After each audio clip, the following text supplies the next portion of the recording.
VC স্যারের পদত্যাগ চাওয়াটাও যৌক্তিক, রোহিত স্যারের ব্যাপারটা নিয়েও যৌক্তিক, কারণ এগুলো আসলে অনেকটা অথেন্টিক কথাবার্তা যে তারা একটা কোনো মাদার পার্টিকে সার্ভ করে।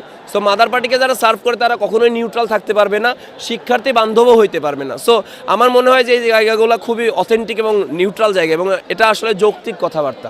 থেকে আমাদের কাছে মনে হয় যে হয়তো এরকম কোনো মানে আসলে টোটালটাই না ন্যাশনাল ইলেকশনের ইম্প্যাক্ট। হ্যাঁ, তো যদি এরকম কোনো উদ্দেশ্য থেকে থাকে, এবং আমরা ক্যাম্পাসে যে এনভায়রনমেন্টটা দেখছি, মানে কোনো একটা দলের সম্ভাবনা অনেক বেশি ছিল, কোনো একটা দলের সম্ভাবনা বেশ কম ছিল, এবং এই জায়গাটা কিন্তু অ্যাকচুয়ালি আপকামিং যে ন্যাশনাল ইলেকশন কয়েকদিন পরে এখানে বড় একটা ইম্প্যাক্ট ফেলতো।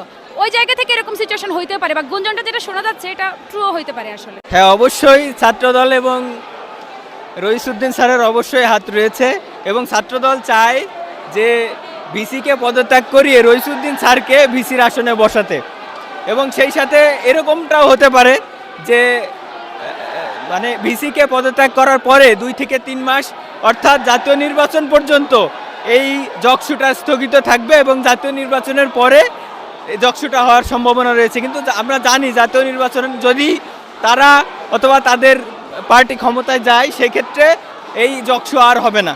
কিন্তু আমরা সাধারণ শিক্ষার্থী যারা আছি এরা চাই আজকেই জকসু হয়ে যাবে এবং ফলাফল ইনশাল্লাহ কালকের মধ্যে আসবে।